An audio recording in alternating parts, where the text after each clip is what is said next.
So yung mga tol, nakakuha tayo ng Grab Express. Problema, number 36 lang nakalagay dito. Tapos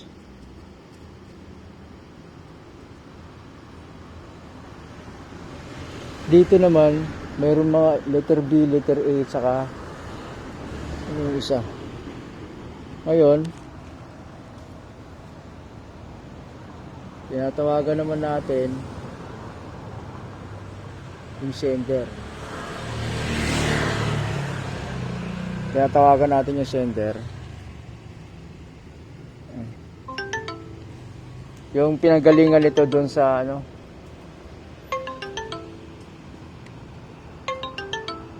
sa Quezon City rin eh. Ay! Taytay?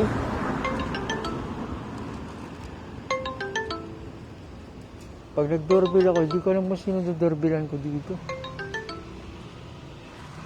Pag dinorbellan ko lahat yan, ay kung hindi pala, dinagalit yung isa dyan.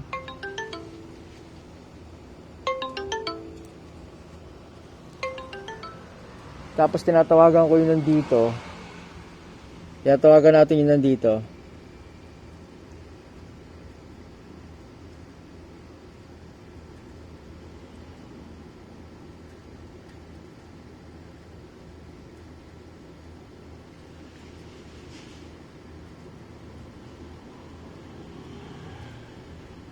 Unattended eh. Kaya no?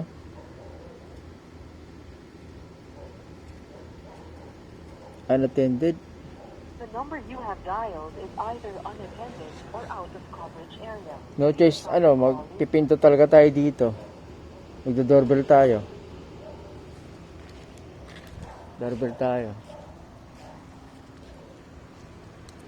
Ito na lang.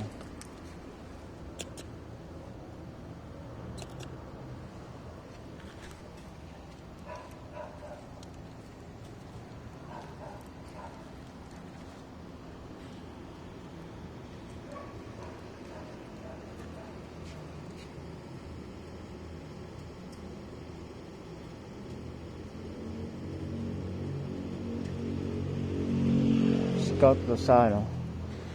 Wala.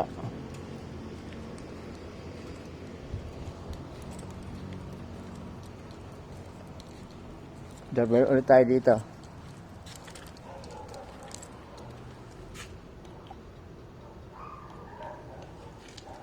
Walang tunog eh.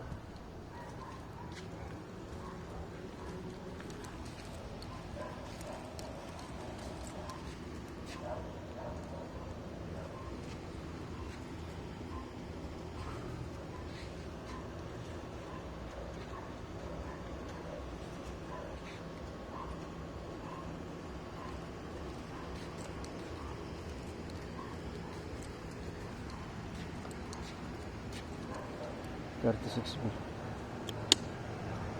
Walang tunog.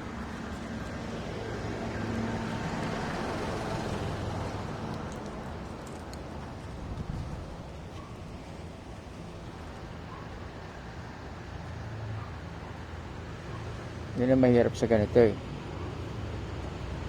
Para din itong lalamove eh.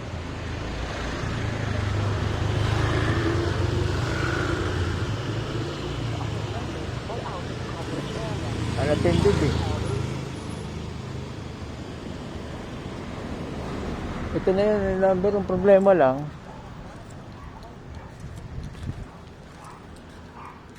$136 din oh.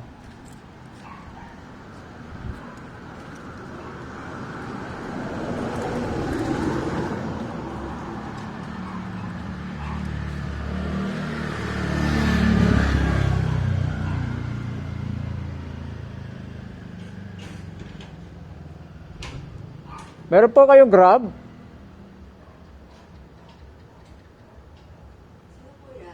May Grab po kayo? Pizza, Buko Pie? Ano po pangalan? Galing kay Alex po, para pa kay Ma'am Connie. Para po kay? Connie? Wala pong tone dito eh. Para tatanong po. Wala pong Connie dyan, ma'am?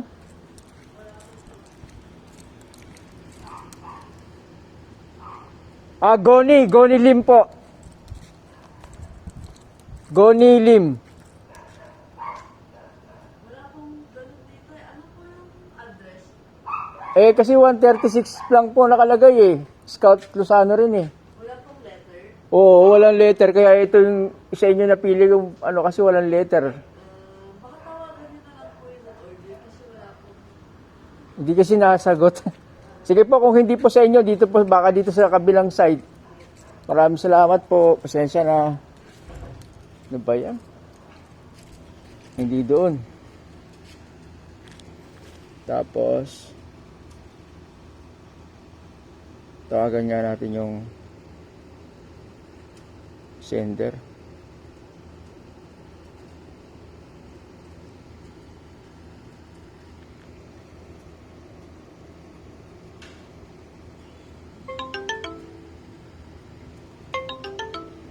Tao po.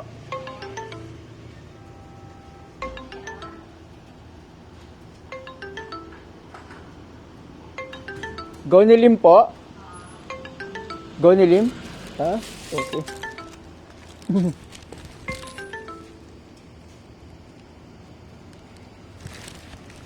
Po, ma'am.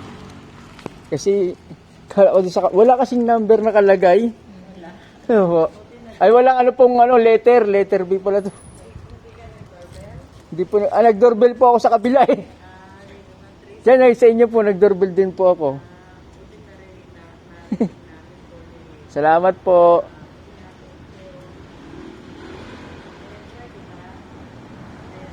Grab po. Bayad na po. Opo, grab na. Opo.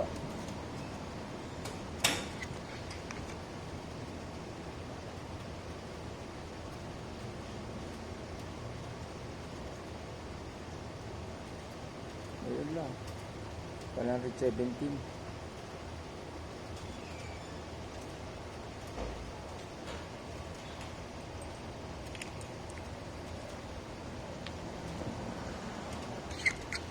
Buti narinig nila yung boses natin. Ayun. Diyos ko po.